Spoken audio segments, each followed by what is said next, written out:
Hey guys, we've got a new office, new studio, and so much new exciting stuff coming your way. So at this point, you might as well like, share, and subscribe. Written and created by filmmaking duo Pushkar and Gayatri of Vikram Veda fame, Suzhal is Amazon Prime Video's first Tamil streaming series.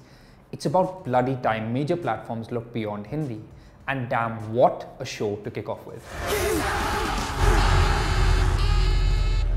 Suzhal is a small town murder mystery, so of course we have an eerie remote hillside setting. In this case, being the fictional town of Sambalur. It's one of those frenetic, almost frustratingly tight-knit communities where everyone's business is everyone else's business, and everyone knows everyone, or so they think. But all is not well in Sambalur. There's rising tensions between the bull-headed police chief, Regina, played by a commanding Shreya Reddy, and the similarly stubborn local workers' union leader, Shanmugan, played by an achingly sensitive Parthiban Radhakrishnan. As tensions and tempers rise, the town's factory, which employs most of its inhabitants, erupts in flames in a mysterious fire. At the same time, a young girl is kidnapped, thus setting in motion a haunting chain of events involving murder, secrets, and lies as the town's skeletons are dug up, both literally and metaphorically, shaking the community to its very core.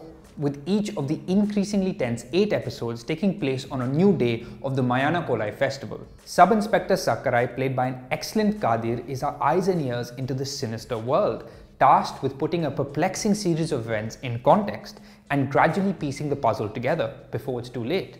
Here, Kadir creates a great TV cop, brash, charismatic, and armed with a steely determination. With him on his journey to uncover the truth is the victim's sister, Nandini, played by the always endearing Aishwarya Rajesh. Suzhal is a captivating, bloody well-crafted whodunit that's easily the strongest, most self-assured murder mystery that I've seen from the world of Indian streaming thus far.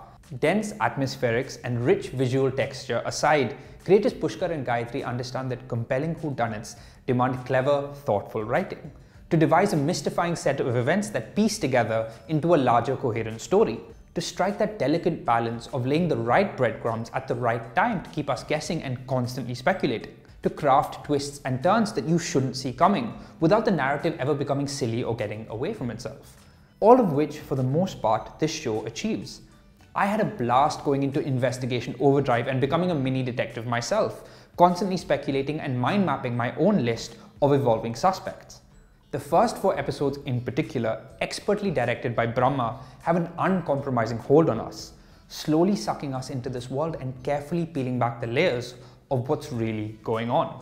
But like all great small-town investigation thrillers, Suzhal is a triumph of character and setting. This world, this town, and the rich detailing and humanity of its inhabitants are so compelling that after a point the central kidnapping and murder plots become almost secondary, as we get lost in Sambalur, its people, and their disputes, history, trauma, love, and connection, brought to life by a vibrant ensemble of fine performances. So much so that I was never irritable or impatient, desperate for the next twist or cliffhanger. I was so taken by these characters and their journey that I was in no rush to get to the destination.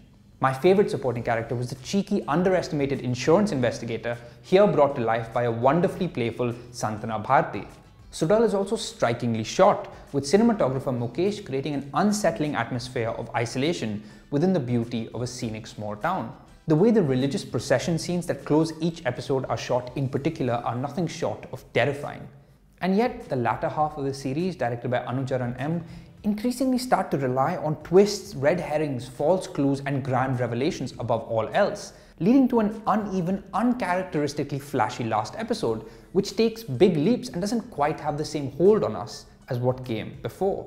Even within the writing during the finale episode, the understated suddenly becomes the underlined. Over-constructed plot trumps its character. Destination takes precedence over journey. It's an issue that's perfectly captured by the fact that the show ends with a grand shootout after revealing who the real culprit is and then fades to black. It literally tells us who done it, and the story ends. The most effective and affecting shows within the genre, like Broadchurch and Mayor of Easttown, never lose their commitment to character and emotion.